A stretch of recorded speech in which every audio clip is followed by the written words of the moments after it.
Welcome back, Hustle Tribe.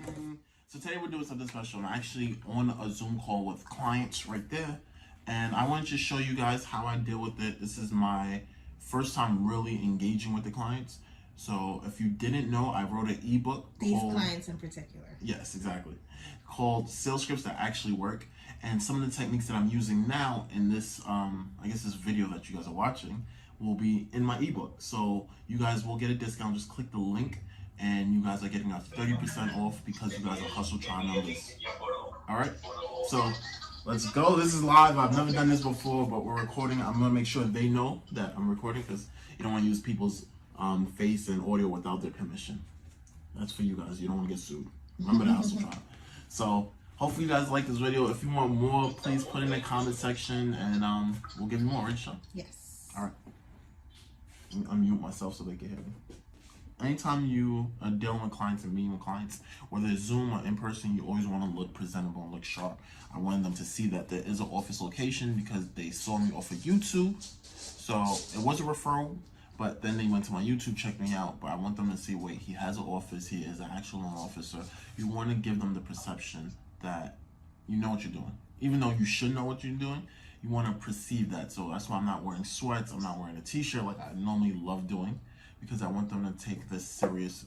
And as much as I had to schedule them in to fit into my schedule, I need them to see that he also has office, he's busy, he's doing other things, he has other clients, he has other loans, because they take you as being an authority figure. When you're readily available, they take it for granted. Remember that. All right, let me get started. One good thing about hosting the Zoom, you guys could control the volume, so I can mute them, unmute them, and get back to you guys. I'm doing great. So before we get started, I do want to let you guys know this call is being recorded. This is going to go up for YouTube purposes to help my other loan officers have a better idea of how to do opening calls. Is that fine with you guys? That's okay. Yes. All right, perfect. Got the permission. All right, so I know you guys are interested in buying a house, but you're a little confused on the first process and where do we begin and where do we start, correct? Correct. All right. So as I was saying before, the beginning steps you already started taking, which is reaching out to a loan officer as myself, and then you even took it a step further by checking out my YouTube and getting some ideas of the videos and things like that. So now we go into a little bit further and we will go over your income. You'll tell me a little bit about your credit score. You're going to tell me about what areas you're thinking about buying and how much you actually have saved. So we're going to get into more of the nitty gritty. And from that, I will then move to the next step, which is actually compiling a pre-approval for you guys and then send you with a realtor to start looking at houses. Does that make sense? Yes. So the floor is yours. Tell me about where you work at, how long you've been working there, how much do you make, how much do you have saved, and the approximate credit score. Okay. I try to explain, I worked for so many years. This is no problem. Mm-hmm. My wife, she happened to own a business, like I told you. Mm-hmm. Then you needed that my income score is a little bit down. That's 5 something like that.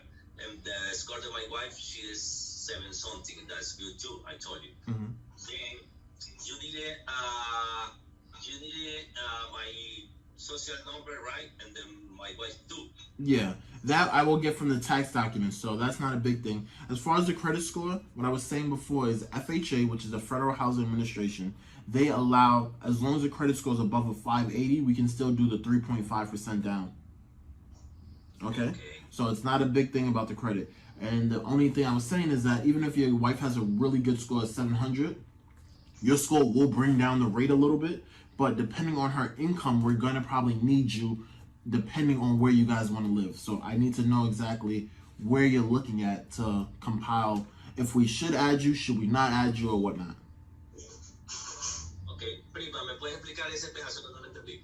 Él estaba diciendo en qué partes tú estás buscando casa, en qué áreas, porque con saber las áreas que tú estás buscando. So as you can see, the home buyers are of Hispanic descent, so they speak Spanish.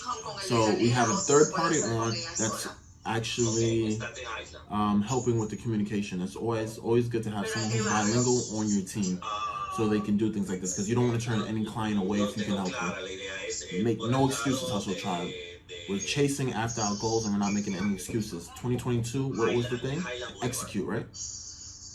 Create, execute. Let's go. Okay, so Marcelle, so he's looking in Staten Island by Highland Boulevard. Okay. Does he know the approximate how much the houses cost around there? Yeah, he hasn't really looked. Okay, so let's explain. We're gonna hope for maybe about 500, 600,000. All right. I'm just throwing that number out there. It might be a lot less. It might be cheaper. Right. How much did the business bring in for the last 2 years? And net, not gross, net. After everything, how much did they actually say they made on their tax returns? It also helps when you actually know the process. So a lot of new loan officers, be careful when you're doing this. And if you're going to do it, have someone who's a mentor who can walk you through it, because I already know what documents we're going to need. So it's easier for me to guide the conversation. I don't think Miguel came I guess with the paperwork to give you numbers right now. Like his major questions were, as a loan officer, is your mortgage company willing to give him an FHA loan, which I believe you already answered that and said that they would give him usually a 3.5% down payment, required 3.5% deposit. Yep. And then I guess his other questions were more in general. You approaching him as a loan officer, he's never dealt with the mortgage company that you're dealing with. So, the questions were kind of like I said in general as to, if he were to commit to you, what would be the process? Like you would take care of everything else. He would just have to give you his numbers. You would give him, let's say, a good faith estimate as to how much the loan would be. Ooh, you bought a house before. What you know about a good faith estimate? Oh, yeah. Okay. I told you, Lily came prepared today. Yeah, Marcelle, I've actually, I made my first real estate, went in there in my early 20s, and have done a few things, throughout. You're still not in your 20s? You look young. Oh, I wish, but no, but thank you. But yeah, so his questions, like I said, when I spoke to him, were more in general as to, like I said, you're approaching him as a loan officer. So like he's never really, I never heard of the mortgage company that you're working for. I did look at some of your YouTube, presentations. Did you subscribe though? Did you subscribe? I did not. See, you gotta go back in that. You gotta subscribe. I did not, but I did look at some of your presentations, and like I said, because you're a loan officer approaching him, the question is, are you going to handle all that? Like, are you going to take the process from the beginning once he gives you his financial information, and you move on forward? So you will take care of, this mortgage company will take care of processing the loan, doing all that, and how long does it take to get a good faith estimate? I'm a loan officer. Yeah, so what I do is I shop it around with 30 different banks, and I see which one is going to give us the best interest rate and which one is going to give us the best chance to close. Because a lot of people will promise you, hey, I can give you a super low interest rate, but when it's time to close, they leave you out there and they can't close it for actual file. So I'm going to pick a bank that's going to give us A, a good rate, and B, also allow us to actually close. So I have a decent relationship with the bank, and it's going to make it smoother. You want the transaction to be as smooth as possible because you don't want more headaches. You're already working. The reason why you're coming to me is because I'm going to handle everything. So I help you with the insurance. I help you get a lawyer if you don't have one already. I help you with, I stay with you until the end of the process. And even at the end of the process, I still stick with you. I have a lot of clients who call me for everything. If they need a car mechanic, if they need a plumber, if they need student loans, like my clients never leave me. Once you become my client, you stick with me for the rest of your life. Okay. So all right, going forward, this loan around, what banks do you usually shop around with? Most of the banks I use you probably haven't heard of because they're only mortgage banks. So they're not consumer banks, meaning they don't have, they're not Chase, they're not Citibank that deal with deposits. These are home bridges. They require a lot of red tape too, these more commercial banks. I was telling Miguel, they have so much red tape. And the closing takes so much longer just because, so I agree with you there. And then also what they do is they have a lot of more hidden fees because they have a big overhead. They have things that we don't need. We don't charge you overhead fees and stuff like that. I actually get paid by the bank. So any mortgage broker can only charge you legally. If they ever charge you more than this, it's 2.75%. Now you don't pay, the bank pays me. So even if you didn't go to me, the bank will still charge that fee internally. So you don't pay for my services. This is 100% free. Like even when I told you first time, he's like, oh, how much is it to talk to you? I don't charge anything. Right. Now, the third part of that is I won't know if you need to save more or the time until I get the documents. That's why I keep asking you, let me see the documents. I don't have to run your credit and everything like that because you did tell me already your credit is kind of low. But I do need an idea of what the business is generating to see exactly. Maybe we're not looking at 500,000. We might have to push it down to 400,000. We have to see exactly. Right, absolutely. So that's why I asked for the documents. Absolutely. Okay, yeah, like I said, I think Miguel's questions first before giving you any financial information because, he's worried about, every time somebody runs his credit, it's already low. Sometimes it gets even lower a little bit. So what I would do also is I would connect him with a credit specialist I work with, and he would look at the credit score and see what we need to do to get it higher. So for example, let's say it's 580. If we could get it to 680, your interest rate might go up a whole point. Will drop down a whole point. And that makes a difference on your loan. Absolutely. Yeah, so those were the questions like I said, in general, before he gives you, financial information, because he was a little concerned about that. Now, let me ask you a question. Once he gives you that information, like I said, how long does it take you to prepare, more or less, like I said, a good faith estimate as to what this would be costing him in general? Okay, so what happens is after I get that, we give you the pre-approval. That comes next. Right. And the pre-approval is good for about 3 months. So that's when he can start looking with the realtor and start looking at homes and things like that. And when he sees different things that he likes, he would send it to me and I would crunch the numbers and say, hey, this is how much your down payment would be. This is your estimated closing costs. And this is what your mortgage payment would look like. And then when he feels comfortable, he would make offers, go back and forth. And then after that comes the signing of the contract, where then I would connect you with a lawyer if you don't have one. I connect you with a lawyer, and as I told you before, all the people in my team do give out discounts to my clients. So the lawyer would cut his fee. If the lawyer normally charges $2,000, he'll say, you know what, for you I'll do it for $1,500 or $1,000. So that's money that you're saving built in just by coming towards me and using my team. So after that, then you would the lawyer will go through the contract. He will tell you what he likes. He makes changes. They always do this. Every contract I've seen, the lawyers go back and forth. It takes about 2-3 days. And once they feel comfortable, they'll call you into their office. You'll sign a contract and put down what's called the down payment. And that says now we're actually in contract and in contract to buy this house. Once that happens, the seller signs. You sign first, and then the seller signs. And the seller, once his signature goes on it, the lawyer is going to send me the contract and also the down payment check. Right. Then, now, does your banks that you work with require an appraisal of the house? You always want an appraisal. A lot of people waive it, but I tell my clients never waive that, and we're always going to tell the lawyer to put up what's called a mortgage contingency clause. Meaning, for whatever reason, if you lose your job, your wife loses your job, the business disappears, or whatever happens, knock on wood, we don't want that to happen.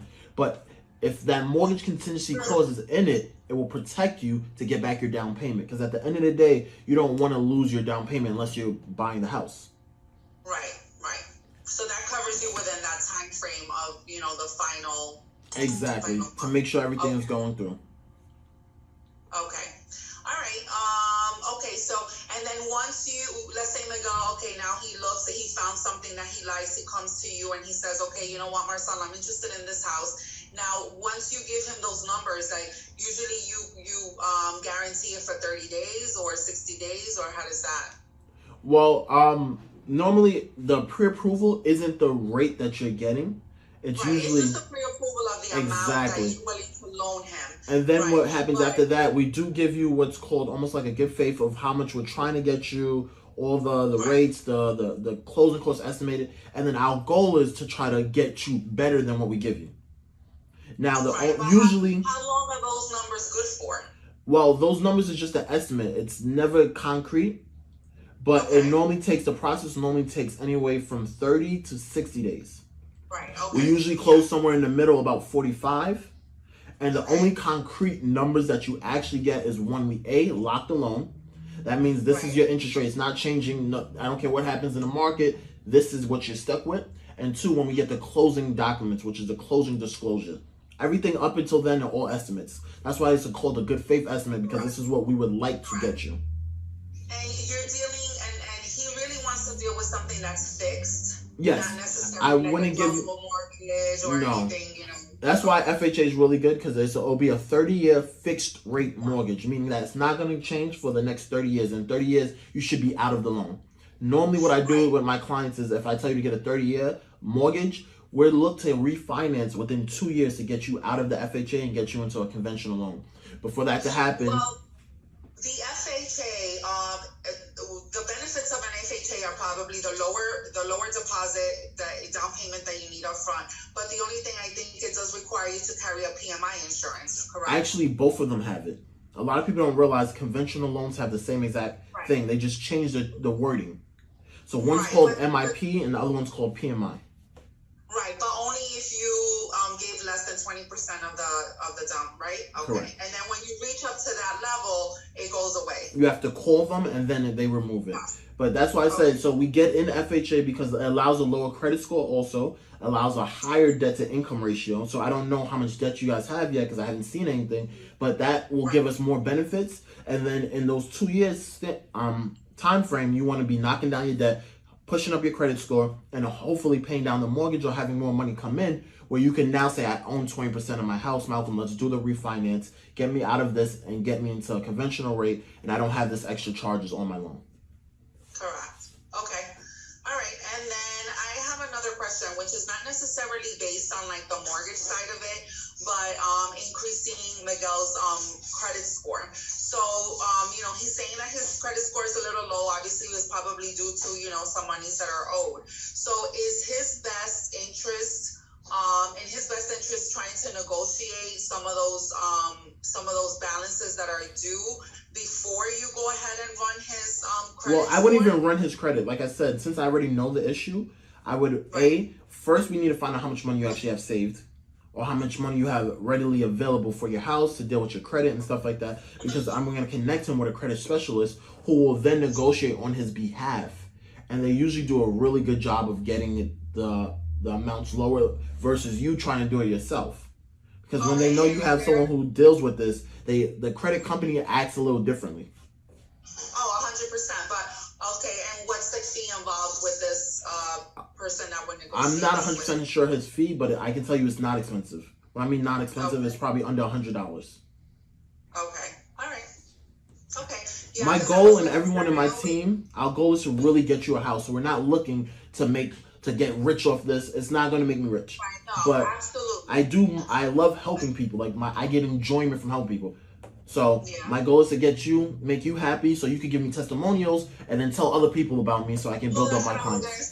This is by word of mouth. Exactly. Everyone's looking to buy a house. Everybody's looking to move on. Everyone's looking to go from their starter home to something more permanent.